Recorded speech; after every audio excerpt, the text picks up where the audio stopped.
আওয়ামী লীগ একটা গণতন্ত্র বিরোধী শক্তি। 2008 সালে ইলেকশনের ভিতর দিয়ে ক্ষমতা দখলের পর গণতান্ত্রিক রাজনীতি, জনগণের মিছিল, সমাবেশ, এগুলোর অধিকার অস্বীকার করে আওয়ামী লীগ।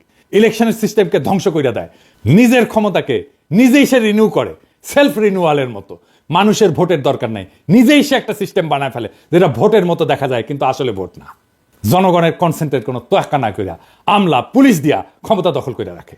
এমনকি এটা আওয়ামী লীগের জন্য নতুন ঘটনা না। 1973 সালের ইলেকশনেও ভোট ডাকাতি করছে, অপোজিশনের ক্যান্ডিডেটকে কিডন্যাপ করছে, এই ইতিহাস আওয়ামী লীগের আছে।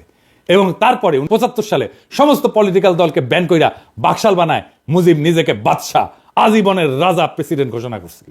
হাসিনা যে শেখ মুজিবের এই বাকশাল থেকে বাইর হয়ে আসছে তা না, নামটা দেয়নি বাকশাল, কিন্তু এটা করছে ডাবল বাকশাল। বাকশালের পক্ষে মিডিয়ায় কলাম লেখা হয়েছে, বই ছাপা হয়েছে, হাসিনার বুদ্ধিজীবীরা এই বই ছাপাইছে, কলাম লিখছে। নিজেদের শাসক বাছাইয়ের যে নাগরিকদের এখতিয়ার সেটা ডাকাতি কইরা আওয়ামী লীগ ডেমোক্রেটিক কমিটমেন্টকে অস্বীকার করছে। এবং জাতিসংঘের যে মানবাধিকার কনভেনশন, যেটার একটা অন্যতম প্রধান বৈশিষ্ট্য হচ্ছে ভোট দেওয়ার অধিকার, সেইটা কায়দা নিছে।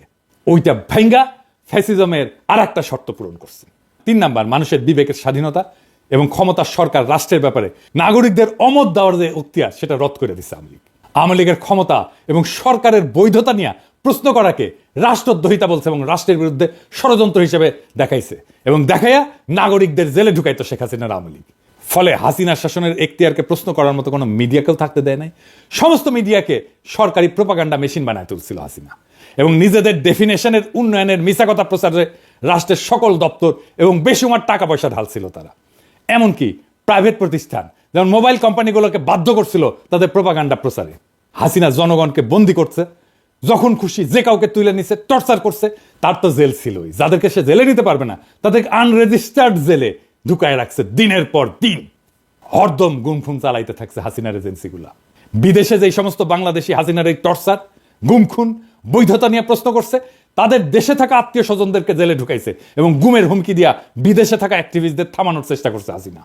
এমনকি দুধের শিশুকেও জেলে আটকাইয়ে রেখা তার বাপ মাকে ব্ল্যাকমেল করছে, বাচ্চাকে খাইতে না দিয়া তার বাপ মাকে বাধ্য করার মতো কাম করছে হাসিনার এই এজেন্সি।